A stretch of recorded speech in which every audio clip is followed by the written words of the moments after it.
Branded shoes ഉൽപ്പന്നങ്ങൾക്കും sports ഉൽപ്പന്നങ്ങൾക്കും മാത്രമായി ചേലക്കരയിൽ ഒരു ഷോറൂം.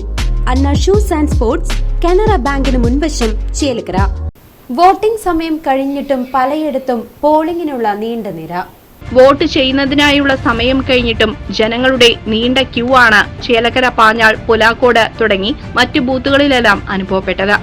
6 മണിക്ക് ശേഷവും ടോക്കൺ അനുസരിച്ച് തങ്ങളുടെ അമൂല്യമായ സമ്മതിദാനാവകാശം പൊതുജനം രേഖപ്പെടുത്തി.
ദീർഘനാളത്തെ രാഷ്ട്രീയ പാർട്ടികളുടെ പ്രചരണത്തിനും വാഗ്ദാനങ്ങൾക്കും ഒടുവിൽ കനത്ത പോളിംഗിന് ശേഷം ജൂൺ 4 പ്രഖ്യാപിക്കുന്ന ലോക്സഭാ തെരഞ്ഞെടുപ്പിന്റെ വിധി എഴുത്തിനായുള്ള കാത്തിരിപ്പിലാണ് ഇനി ഏവരും.